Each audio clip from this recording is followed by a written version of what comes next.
What is up, guys? Zan from Playbook.gg here with Antcap, and in this Friday film study, we're going to take a look at the DreamHack tournament and a great matchup between Shikobi and JS the Best. Before we dive into this video, make sure to subscribe to the channel and hit that notification bell so that you don't miss any of the great tutorials that we've got headed your way here on the Playbook.gg YouTube channel. Okay guys, so welcome back. Now, we're in this matchup. This is a Final 8 matchup, I believe, between Shikobi and JS the Best, and we chose this particular matchup for a reason. What's going on, Antcap?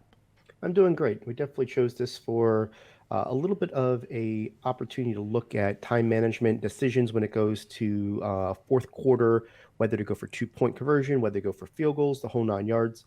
To kind of give you a little bit of a backstory here, Jay's the Best is in red, Shikobi is in white. They're both playing with the Chiefs, and basically Shikobi was down 34-14, just scored, and he's trying to make a comeback here late in the third quarter to get himself back into the game.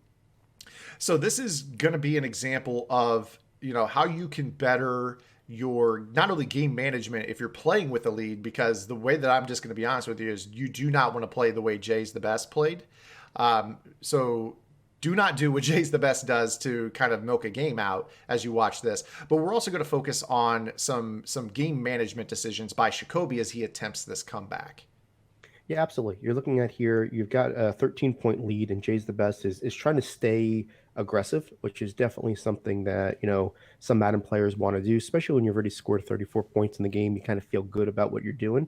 But as you can see here, 3 and out didn't take, it took less than a minute, basically off the clock. You're talking a 4th and 10 here on the 25, and he's going for it. He's starting to open up the confidence factor that Shikobi has the ability to come back here. And we're going to show you how this kind of amounts as the game goes on. Yeah, so we have a big 4th down and 10 here, 3-3-5 defense for Shikobi, bunch offense for Jay's the Best. And you saw he slapped his knee. He thought he had something on last play. And then he goes to a really meta setup here on 4th down. Max protect, square in at the sticks, deep corner, and a pull route. That's a play you cannot call in that spot if you're Jay, in my opinion. It's just one of those things that we've seen all year long. Everybody runs that as their 4th down long. I think you've got to have a more, or basically less meta 4th down play in that spot. Yeah, absolutely. Something that, you go to that kind of attacks the user in a little bit of a different type of way to make sure that he's got 2 routes to go to, something that kind of get it out of your hand a little bit quicker. Shikobi, always been a great defensive player to, send blitzes and whatnot, got somebody home there, took the first read away, and you can see that, it paid off. He's driving here down by 13, something that, we're going to start talking about the decisions he has to make here. Yeah, and again, I want to touch on this. I cannot stress enough how poorly Jay's the Best managed that third quarter. He started that drive with a minute left in the third quarter and 2 runs in that spot. Shikobi's not going to use his timeouts. You're now in the 4th quarter, starting this drive with 5 minutes to go in the game, and you could throw the ball, maybe pick up a 1st down. You have to run the ball and get yourself to the 4th quarter to start that drive. Instead, you gave the ball to Shikobi deep in your own territory with still 10 seconds left in the third quarter. Absolutely. And to add to that, there's 40-second time clocks here in regs. You got a 5-minute quarter, but 40 seconds, that means you're taking a good portion of the clock away with that 40-second clock. He needs to keep that going. And unfortunately for him, he didn't get the reads that he wanted and didn't get the ball to, to his players. So he's sitting here, kind of the momentum has gone back to Shikobi. And you can see here that on this play, he gets it to Kelsey, and he goes ahead and puts it in. And this is where the decision starts. Yeah, right here. So this is where things differ in real life versus in Madden. In real life, you look down at your little do I go for 2 card if you're a head coach in the NFL, and it's saying you take the 1. But not in Madden. And why is that, Antcap? Right now you're down 7, right? He hits this extra point, he's down 6, okay? If he goes for the 2-point conversion and he's successful, he's going to be down 5. And what that really does is it puts the pressure back on Jay's the Best. If he gets the 2-point conversion down 5, Jay's the Best knows that he's got to score touchdown to close the game out. Right now, you can see that he went for the 1-point conversion, which the extra point, he's down 6. A field goal literally will close this game out, being, that the time that he's going to take to get down into field goal range and go up 2 scores. If he was to miss the 2-point conversion, he would only have been down 7. The field goal is going to kill you anyways. So you want to hedge your bet that you've got the ability to not only make a stop. If you make a stop, you're in the best position possible. But if you don't make a stop, what you want to do is make sure that you have the ability that if you can just hold them to a field goal, you could still have life.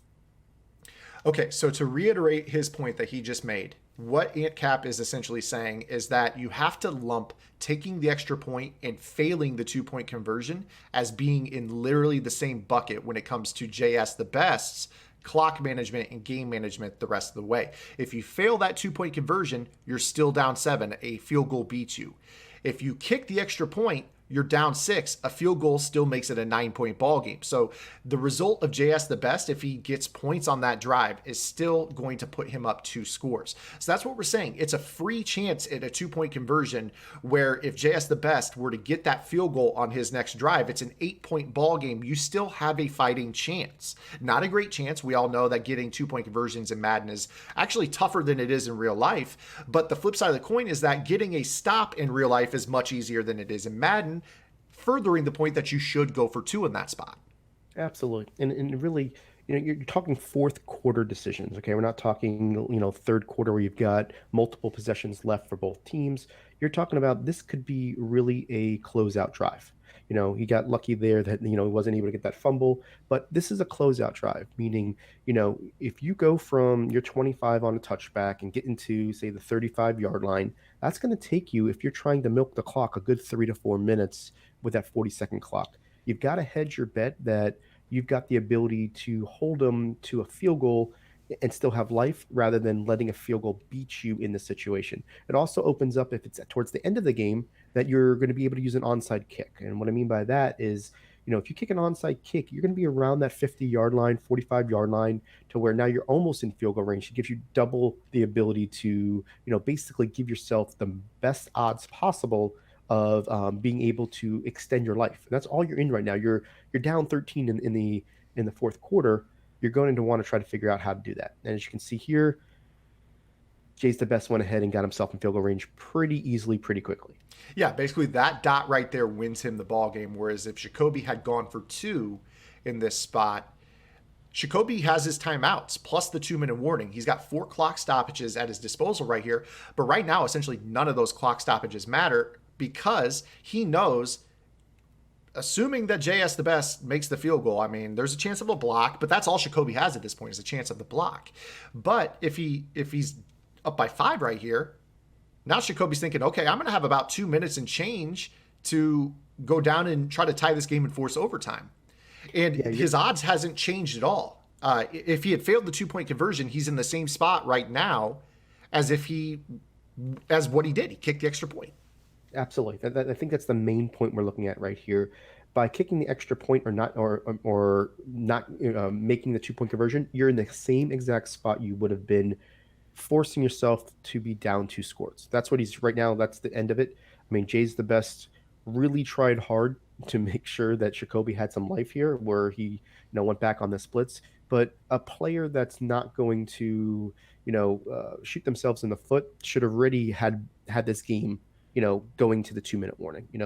Running a play, getting that clock under the 2:39 mark, because on a 40-second clock, forces those timeouts. He should have kept that ball rolling.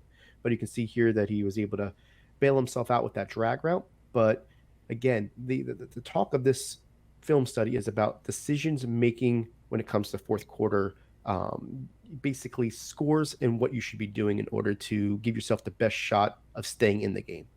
Now you see right here, he doesn't get perfect, so it's sweat time for Jay. He puts his hand on his chin. He's sitting here praying that he's not going to get the block animation, and that's all Jacoby's game has been reduced to at this point. He's got 1 timeout left plus the 2-minute warning. At this point he's relying on the onside kick. I know you talked about the onside kick just a minute ago and it giving you a chance in that spot later on in the ball game if Jay were to still get a field goal right here and put this back up to 8 instead of the 9 that it is right now. Yeah, onside kicks don't happen in Madden 19. Very, very rarely. I've gotten one all year. But in certain Maddens, onside kicks are actually possible over the years. So this is a universal rule. No matter what your odds of getting the onside kick are, the play is always to go for 2 in that spot. It absolutely is. And, it's something that, we've definitely hammered in. And I want to talk about the situation right now.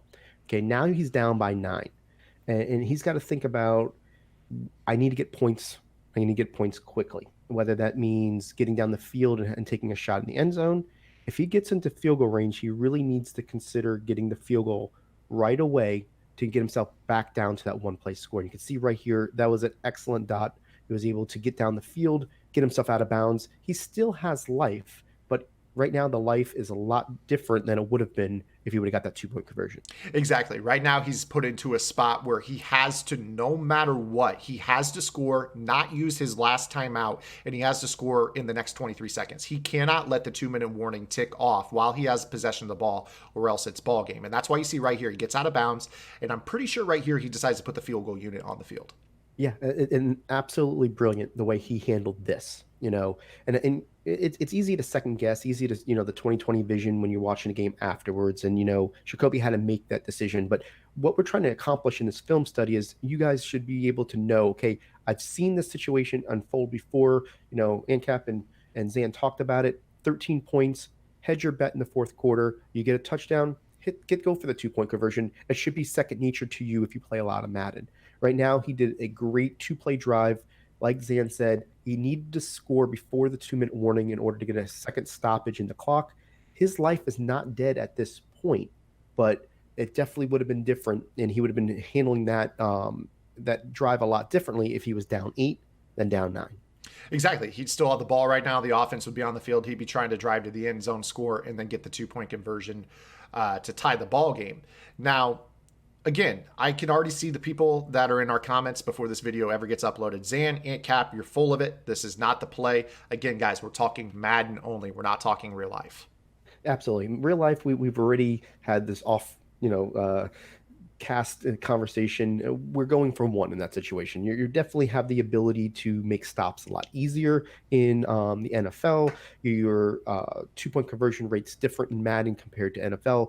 There's a lot of other factors. When you can run down the field like Jacoby just did in 2 plays from his 25 to get into field goal range, that just does not happen in the NFL because of the way the game is played differently, right? So we know that the ability to run down the field is much higher in Madden. It's so much harder to make stops in Madden. That's why you have to do what's the best thing for you, to basically give you the best opportunity, like we said before, stay alive in a game.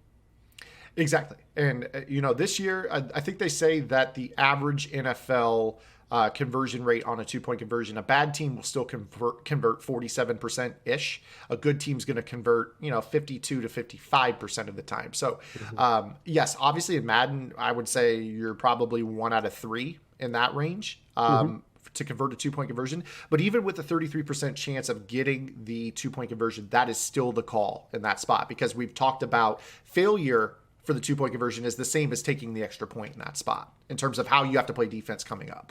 Yeah, absolutely. And I think we talked about it, the pressure of the game. Okay, Jacoby's the one that has all the pressure in him being down right now. But if he was to get that 2-point conversion, and Jay's the best knows that, a field goal isn't going to seal this game for me, that's a lot more pressure. And that's something that you want to, change that for your opponent when you're in that situation. So, he's got to be perfect. He's got to start thinking about, punting, or, if he's pinned deep. It's a lot different, because if I'm up 8, I'm more likely to punt the ball on 4th and 2 on my own 25-yard line than I am if I'm only up 6, because of the fact that, I can play defense and he's got to get the 2-point conversion. So I feel like people play a little less aggressive when they're up 8 as well. It kind of just changes the way the game plays. Absolutely. When you're up 6 and you know that in a game like Madden where chunk yardage, as you've seen in this, guys have been just chewing up chunk yardage even in milking situations. You see right there, I mean, everybody's going to look at this tape and say JS the best managed the game horribly in the fourth quarter. And this is no diss on Jay. I've got all the respect in the world for him as a player. He's earned all these live appearances. He's won the Ravens Club Series. He went to the Club Series events. He ran very deep. He's a very talented player.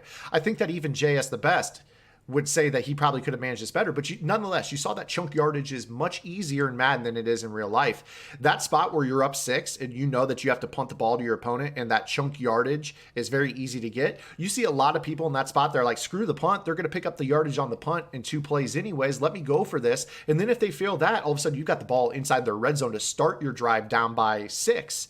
And because they're at that point playing the game as if they're already behind in their own head. Like, I might as well go for this because if I don't get this, my opponent's going to score anyways, and then I need to have time to go on my game-winning drive. So they're just going to go for it in that spot to ensure that they have a minute plus down by 1 to get their own field goal. So there's a lot of times where we've seen pro players basically give away ball games up 6 just by putting that pressure on them. It's absolutely correct. And I think that's something that, by forcing your hand on going for, the 2-point conversion and whatnot, it just changes the way the game will play out collectively. And, that's just something that you may not be thinking in the moment. And part of these film studies, like I mentioned before, is really just to help you think through some things that we've gone through. We've played these games over and over again and have done both. I mean, I've gone for it before, and I've gone ahead and did the same thing that Jacoby does. And a lot of times you have to self-reflect and see what is the best situation at the time. How does that make the game change? And really just learn from it and do it. I think if you really went through and played the percentages of what's best for Madden, you guys will agree that going for 2 there was the move. Even if it's not the move in real football. Guys, I hope you guys enjoyed our little abrupt version of the Friday film study. This is the format we're going to try to carry going forward, talking about game situations. There's always time for how to attack 5-2 or looking at a full game against certain defenses, but it's these little areas of the game that I think the average Madden player can improve immensely. Just game management. W always talks about this. The game's a game of 3s and 7s. Sometimes it's a game of 1s and 2s when it comes to point differential and knowing like what pressure can be applied on your opponent's next drive. If you like this video, check out one of the videos on your screen right now. And for more in-depth analysis, visit www.playbook.gg for detailed game plans written by pro Madden players. Master the game with playbook.gg.